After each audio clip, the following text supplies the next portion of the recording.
con la celebración de la octava de Pascua, segundo domingo de Pascua, unidos a nuestra Iglesia,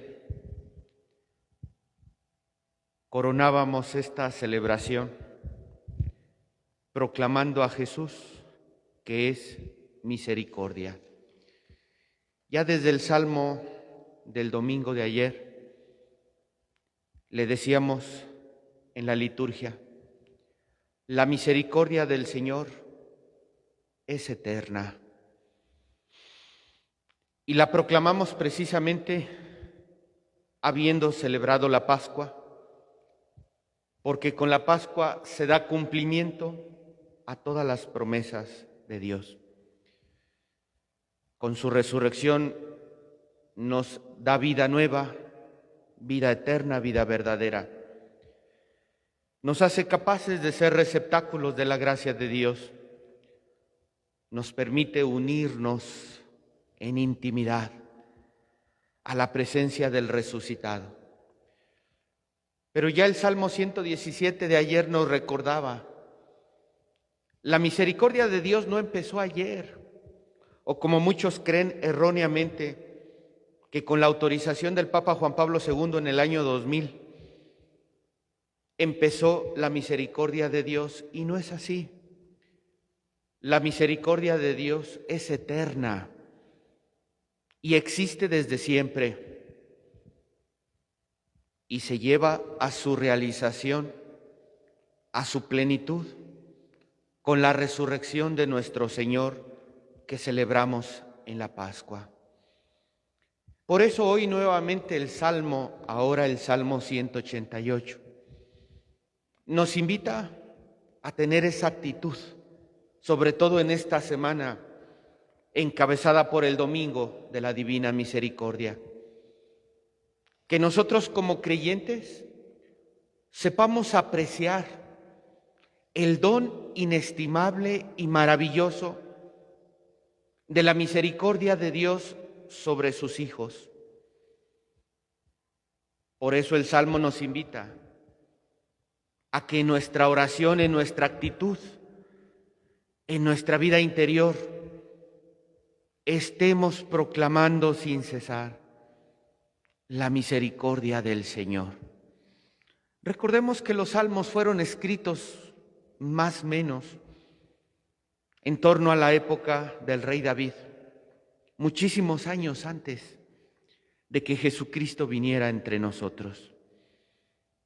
Y nosotros hoy recuperamos esos textos para alabar a Dios y decirle que es grande su misericordia y que por eso nosotros, sobre todo en esta semana, la proclamaremos insistentemente.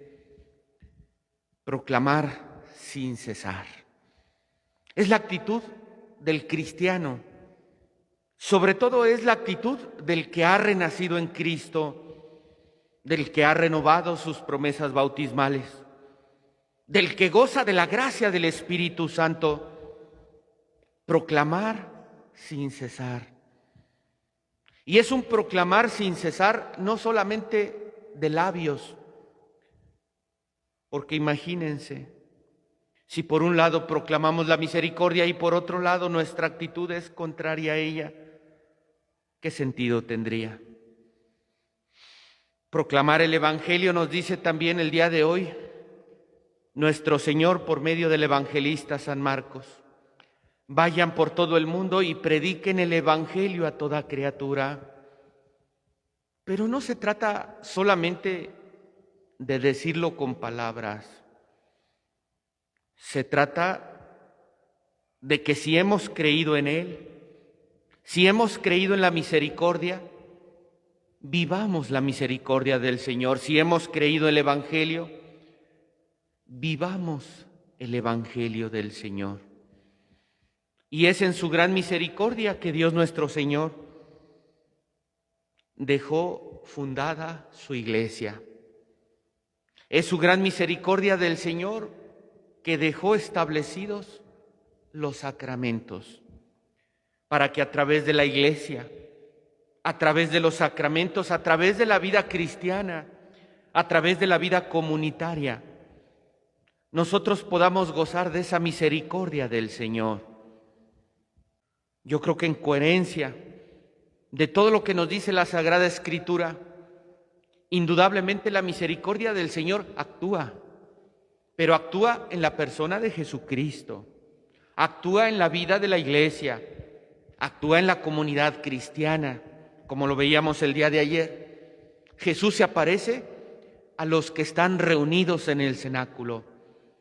Jesús quiere entablar una relación personal con cada uno de ellos. Es en la Iglesia, pues, y es en la vida sacramental donde nosotros podemos gozar la verdadera misericordia de nuestro Señor. Porque después de haber celebrado el Día de la Divina Misericordia, tristemente me doy cuenta que hay muchos que piensan que te puedes desasociar de la Iglesia, que te puedes desasociar de las misas, que te puedes desasociar de los sacramentos. Si tú nada más recitas la coronilla de la misericordia y ofreces el sacrificio de Cristo, pues ¿qué te importa entonces la misa? ¿Qué te importa entonces la Iglesia? ¿Qué te importa entonces los sacramentos? Por eso yo les decía ayer, cuidado con esa devoción, porque esa devoción nos puede llevar a distorsionar nuestra fe si no está bien encauzada. Pidámosle al Señor, pues, que nos ayude a comprender la grandeza de su misericordia, que no empezó ayer, ni empezó en el año 2000. La misericordia del Señor empezó desde el paraíso terrenal y se hizo presente también con Abraham, con Moisés, cuando le dio a Moisés las tablas de la ley para que las transmitiera a su pueblo. Y esa misericordia del Señor es la misma que celebramos el día de hoy con el evangelista San Marcos, porque hoy es la fiesta de San Marcos. Es la gran misericordia de Dios que quiere poner por escrito la vida y las obras que Jesús realizó en su paso por esta tierra.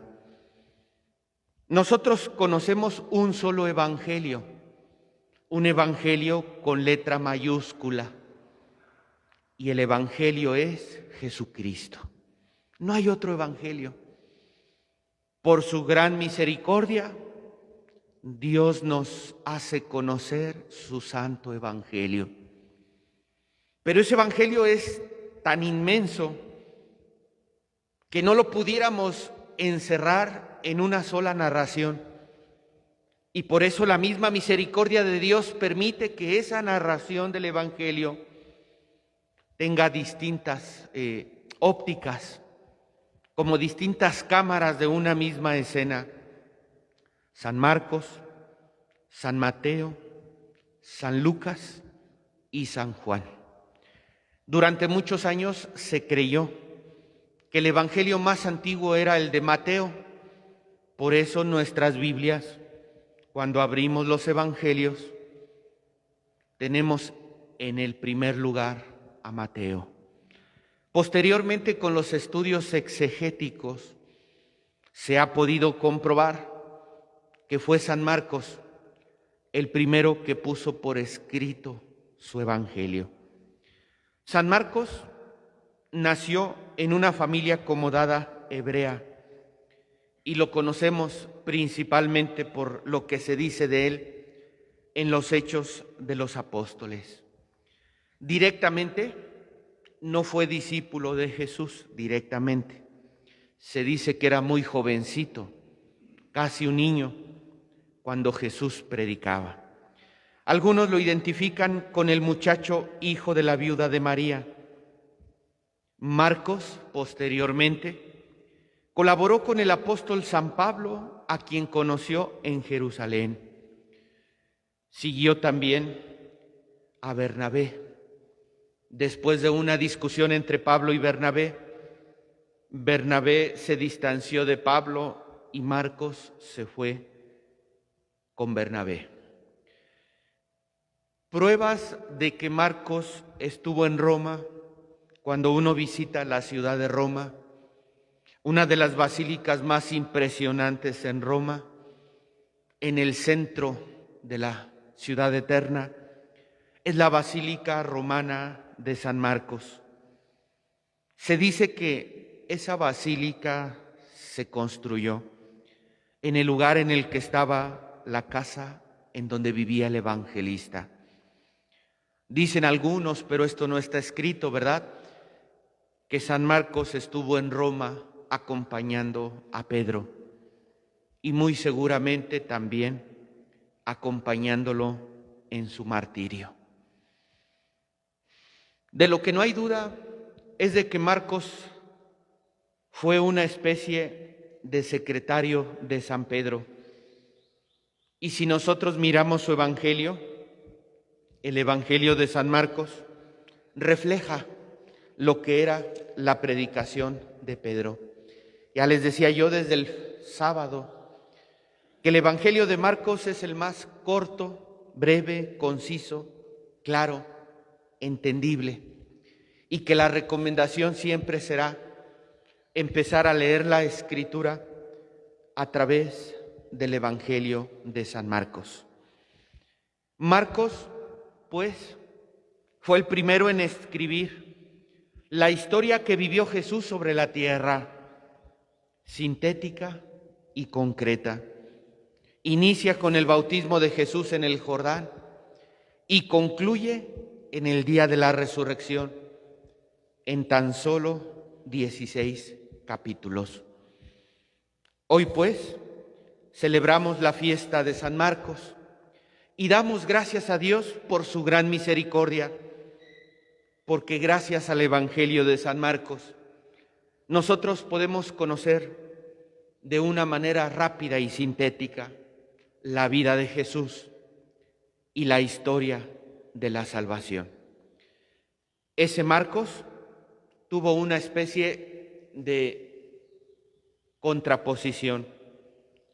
La parte histórica que vivió Jesús, por un lado, y la parte querigmática que vivían los primeros discípulos de la vida cristiana.